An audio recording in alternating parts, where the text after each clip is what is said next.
Welcome to another high-yield episode of the One Pathogen, One Review series. Today we are decoding a medical giant, Staphylococcus aureus.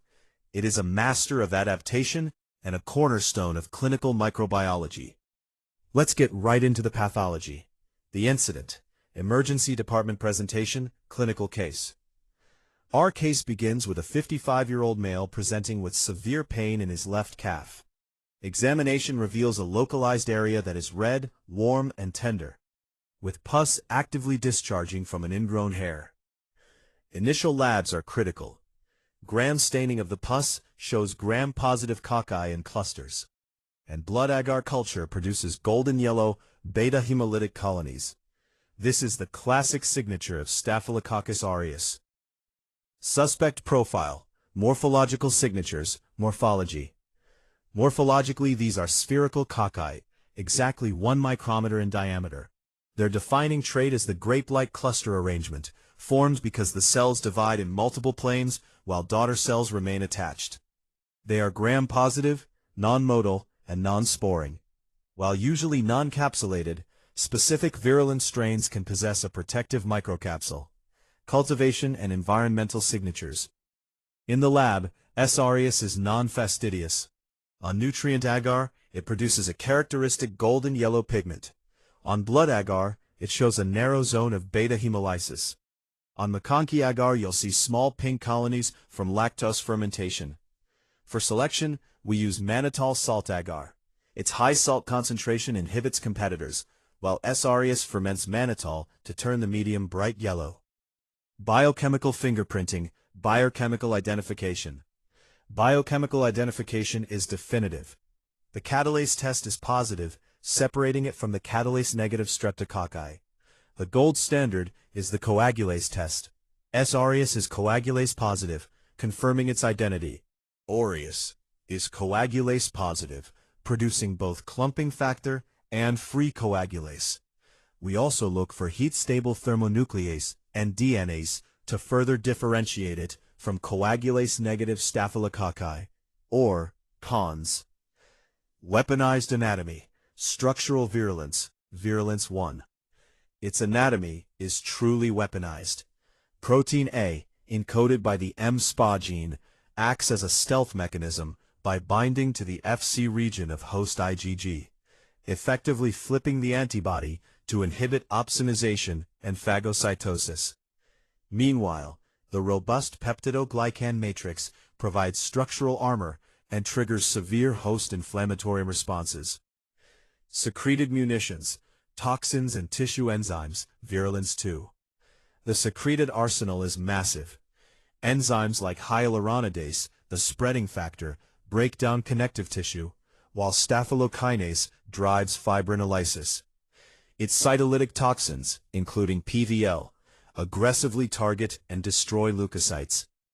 Most dangerously, it produces TSST1, a superantigen that bypasses normal immune processing to trigger a massive, unregulated cytokine release.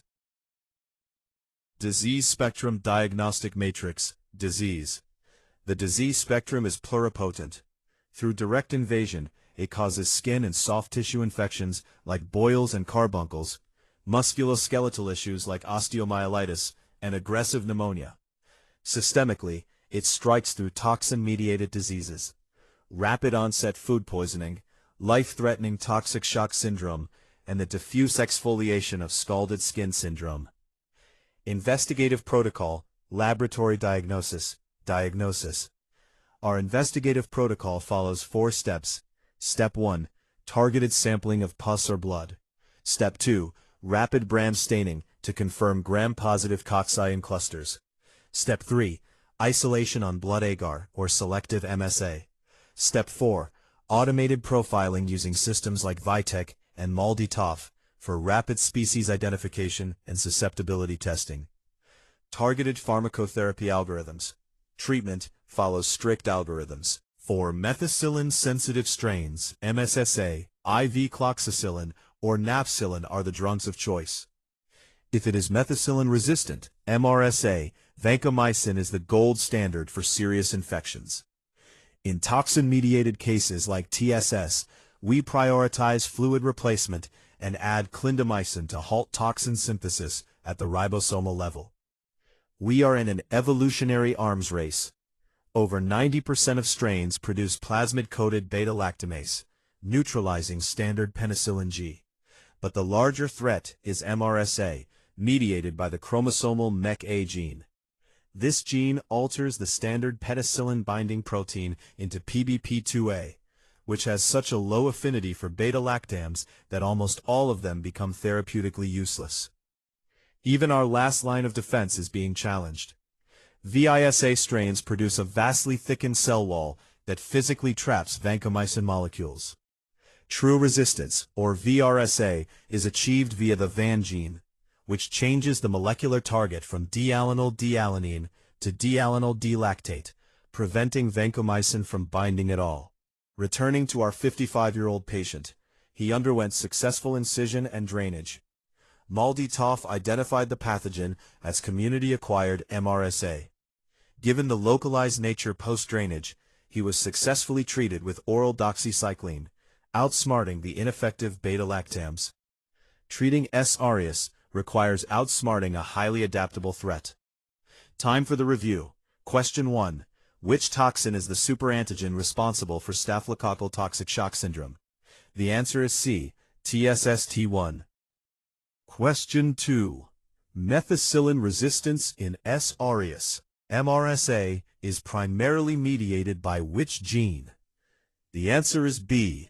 The MEK-A gene, which encodes the altered PBP2A. Final challenge. The carom coin or Dratsman appearance of colonies on blood agar is characteristic of which organism? Be careful, it's C. Streptococcus pneumoniae.